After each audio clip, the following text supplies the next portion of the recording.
Blah blah blah blah blah la la la la la mokid mokid Lucifer so Lucifer President Leader so military yet access to world war is different is politics is mokid to rich people to the World War III is finished. Pagkatapos ng World War III, ang gagawin natin military navy forces. To explore, to surrender our country, pasabugin ang city, nuclear war, nuclear weapon, atomic bomb, endless nation.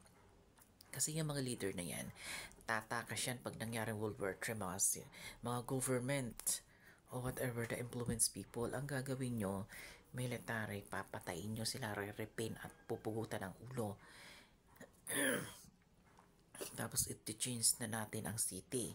At sino nang uupo ng mga general o intelligent o surrender force o navy o military, yun ang magiging leader ng bansa.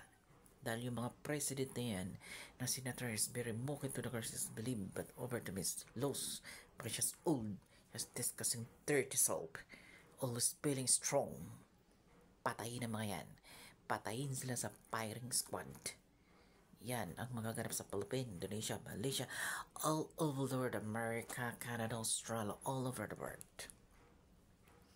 Yun ang paglilinis at pagkahatol ng mga mukid at mga liar na politician at leader at president. Kayo, military, mga wings kayo. Kayo mga police, kayo mga navy, o kayo ang naghahawak ng ganito weapon na ang isang leader o politician nanghahamak o korupsyon tulad ng flood control na yan ay dapat yung pinapatay at binawasak. Hindi nagpapakaalipin kayo sa mga yan na nababayaran kayo ng pera. Ang dignidad nyo, paano nyo sisip ang justice dahil dignidad yan, hindi yan pwede bayaran ng pera. And ay result kung paano mawawasak ang masama sa masama, ang mabuti to change to our darkness going to light. Understanding, hindi naman kayo angel at God para kayo ay good. You're not. Tao lang at dito lang kayo sa planetang magulo at walang kabuluhan. Kaya nagtataka ako sa mga military na ito sa mga may hawak ng nuclear at mga colonel na ito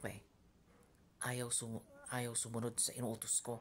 At bakit kayo sumusunod sa mga the justice of the nasa World War III na tayo. Impacted ang mga batas ng gobyerno ngayon ay control ko at wala na silang bisa at sila ay alipin na. Feeling strong sila. Sa end time second coming dagan hindi na kayo mabubuhay doon, wala matitira kahit isa. Sa World War III mayroon pa. World War I, WW1, WW2, now WW3. Naiintindihan nyo? Kaya basta katigasan ng ulo nyo kayo ang pinagluloko ng mga politician na yan. Para kayo nag-aalaga ng salot na wala kayong dangal at katarungan. Sa akin hindi pwede uobra yan. Lahat na nangyari sa daigdig, ako ang makakalaban nyo pag hindi kayo sumunod. Tandaan nyo na. Kat mamatay ka sa katandaan nyo. Mamanahin ng mga anak-anak at ninunuan yung bulok. Wala kayong katarungan. You're not a pest in this earth. You're not a feast in this earth. Hasaran got a hole.